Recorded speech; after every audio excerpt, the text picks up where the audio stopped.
यहाँ के इस देश के लोगों के ऊपर करे। मुझे खुशी हो गई, यहाँ की संगत ने मुझे यहाँ बुलाया। इससे पहले राजू और उनकी टीम मेरे पास आए थे। हमने उनको अपने धर्म के बारे में और सदगुरु रविदास महाराज जी की विचारधारा के बारे में पुणे के मंदिर में उनको समझाया, और जो समझाया तो उन्होंने बहुत कम समय में उन्होंने वो काम किया। सदगुरु रविदास महाराज जी का प्रार्थना स्थल बनाने के लिए जो प्रयत्न किए, और वो काम आज यहाँ हो गया है। अभी हम लोगों की सबकी जवाबदारी बनती है, हमारा धर्म क्या है, धर्म किस चीज को समझाया जाता है, धर्म की विचारधारा क्या होती है, धार्मिक विचारधारा क्या है, परमात्मा क्या चीज है। ये धर्म के माध्यम से अपने धर्म फॉलोअरों को समझाया जाता है। हम लोग इस देश में हजारों साल से इस देश में रह रहे हैं। युगों युगों पीढ़ियन पीढ़ी हमारे लोग जाति के कारण, धर्म के कारण अपमानित हो रहे हैं। आज हमारे लोग इस देश में, देश एक है, हमारी जाति एक है, जाति की कैटेगरी एक है, लेकिन उसकी उपजातियां 1108 उपजातियां इस देश में हमारे लोगों की है। भले हम इस देश में 29 स्टेट है, 29 स्टेटों में अलग अलग हमारी भाषा है, लेकिन हमारी जाति एक है, हमारा देश एक है और हमारा गुरु एक है। लेकिन हम धर्म के नाम से बट चुके हैं।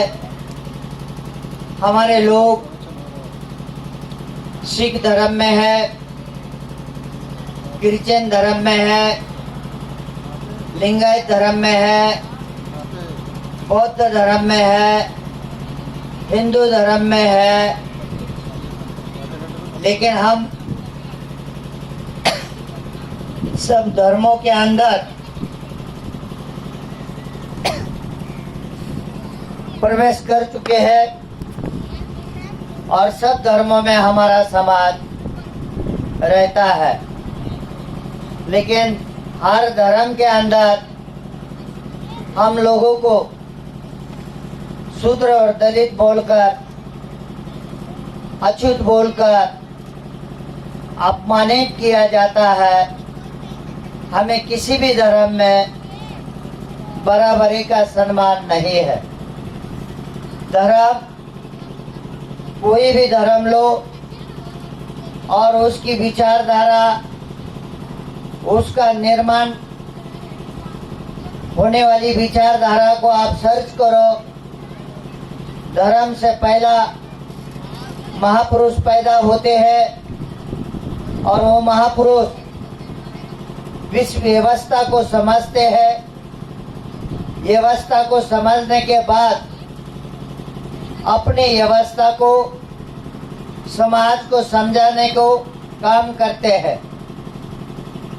2600 साल पहले महावीर आए, महावीर ने इस देश की व्यवस्था समझकर अपने लोगों को अपने विचारधारा से जोड़ दिया।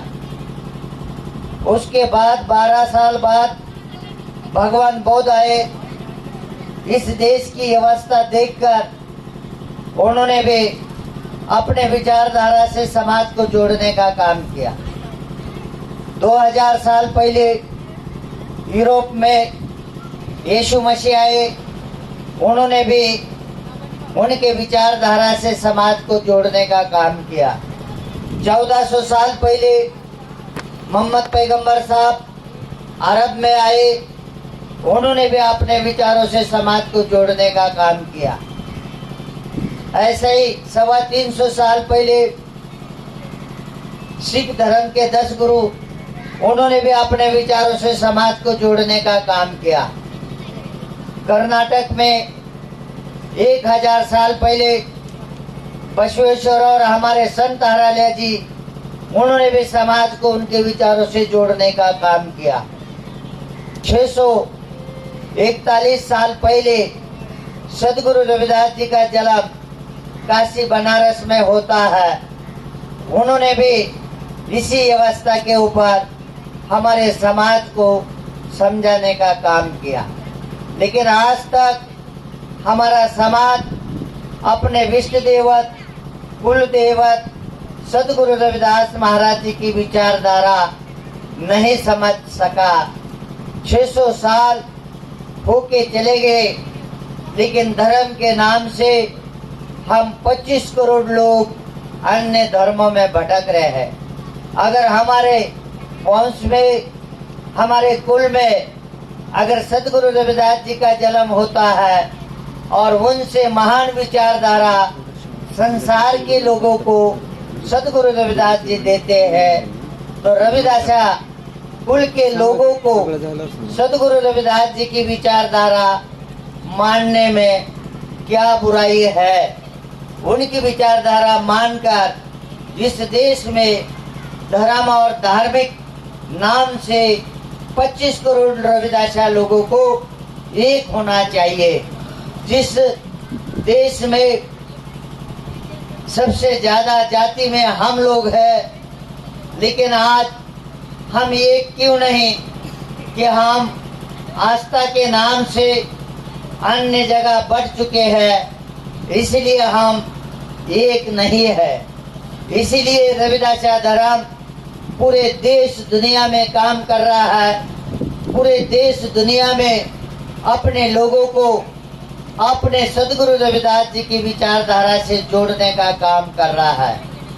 आओ रविदासा लोगों, विचार करो। अगर धर्म संत और महापुरुषों के विचारधारा पे चलता है, तो आज हम रविदासा लोगों को अपने संत और महापुरुषों के विचारधारा पे चलना चाहिए और इस समाज में हमें एक होना चाहिए। जिस दिन ये समाज धर्म के नाम से एक होगा, उस दिन हमारे बाबा साहब का सपना और साहब कांशीराम जी का सपना, और भी हमारे महापुरुष है जैसे बाबू जगजीवन राम जी को भी इधर का समाज मानता है, तो इन महापुरुषों की विचारधारा पे हम जुड़ सकते हैं धर्म के नाम से। तो हमें धर्म में जो एकता होती है, धर्म में जो आस्था होती है, उसके बारे में समझना है। आज पहली बार इस धरती के ऊपर यहाँ के नगर के लोगों ने ये काम किया।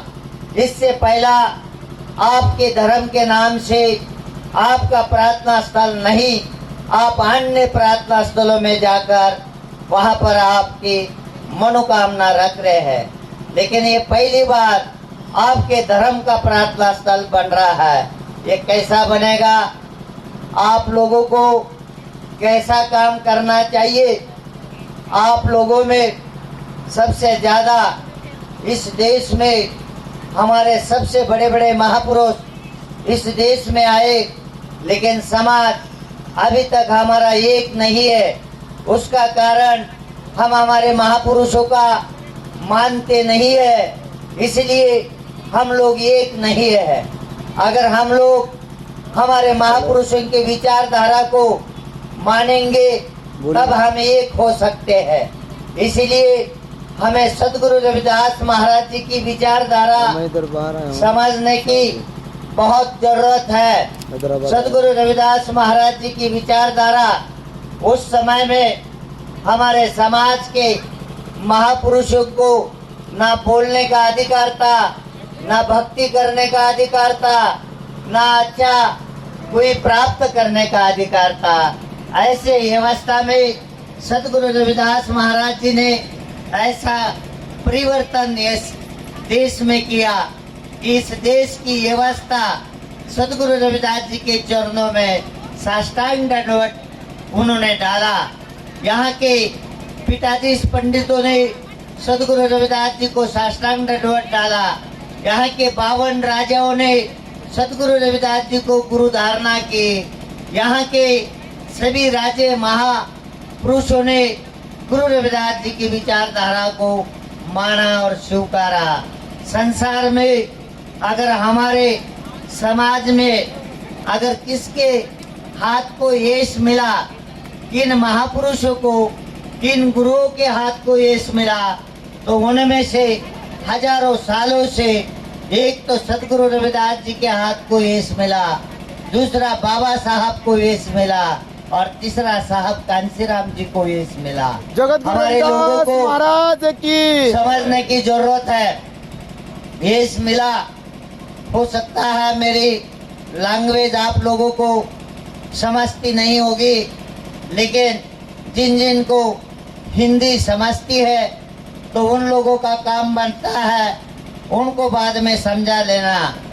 इन ये व्यवस्था में हजारों साल से कई साल पहले इस देश के हम मूल निवासी लोग थे, हमारे राजे महाराजे थे, हमारा राज गया और हम लोग गुलाम बन गए। आज तक हम गुलाम व्यवस्था में रहते हैं। इसलिए इस व्यवस्था को समझाने का काम सदगुरु रविदास जी ने किया। सदगुरु रविदास जी, आपको उनकी वाणी बहुत गहराई से समझनी पड़ेगी। सदगुरु रविदास जी के दोहे आपको संदेश दे रहे हैं। सदगुरु रविदास जी ने परमात्मा के बारे में आपको समझाने का काम किया। परमात्मा किसी की बाप की प्रॉपर्टी नहीं है, परमात्मा किसी धर्म का नहीं है। परमात्मा पूरे विश्व का, पूरे ब्रह्मांड का जो 5 तत्वों की ऊर्जा है वो कभी नहीं नष्ट होती है। वो परमात्मा है और वो सबको समान दे रहा है।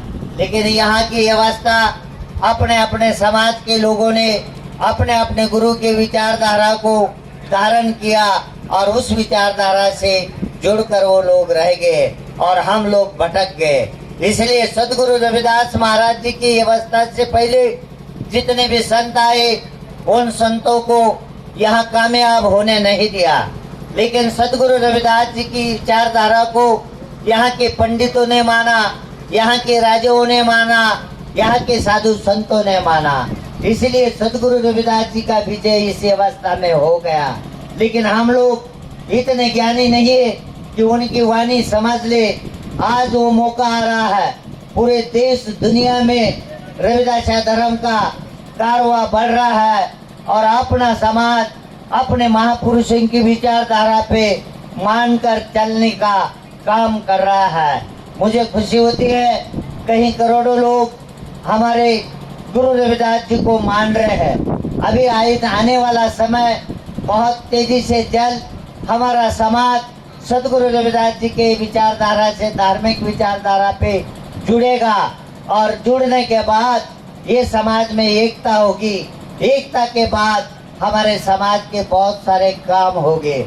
उसके बाद में बहुत सारे महापुरुष आए, जो महापुरुषों ने समाज व्यवस्था समझाने का काम की। लेकिन उसमें बाबा साहब इस व्यवस्था को समझाने में कामयाब हो गए, क्योंकि उन्होंने इस देश के घटना में हमारे हक अधिकार उस व्यवस्था में हक अधिकार लिखित घटना में दिए। इसलिए सभी महापुरुषों से बाबा साहब हमारे लिए कामयाब हो गए। राज्य व्यवस्था के ऊपर अगर हमारे राजे महाराजे थे, बहुत सारे लोग हमारे आज भी राजनीति कर रहे हैं। बिना राज का हमारे लोगों का उद्धार नहीं हो सकता है। हमें राज की भी जरूरत है, हमें धर्म की भी जरूरत है, और हमारा समाज डेवलप होकर, समाज के अंदर एकता होकर समाज को अच्छा बनने की भी जरूरत है। अगर हमारे लोग तीन हिस्से पे जुड़ जाए और सब लोग देश के मिलकर हम काम करें, तो इस समाज के लोगों का बहुत जल्द उद्धार होगा। तो हमारे लोगों में राज व्यवस्था, भले आज हमारे कितने भी लीडर हो, सभी पक्ष के गुलाम है, लेकिन राज कर उत्तर भारत में साहब कांशीराम ने 4 बार उस स्टेज में दिखाया, अपने महापुरुषों ने राज किया, तो उन्होंने इस देश में कामयाबी करके दिखाई। तो हमारे आज जो समाज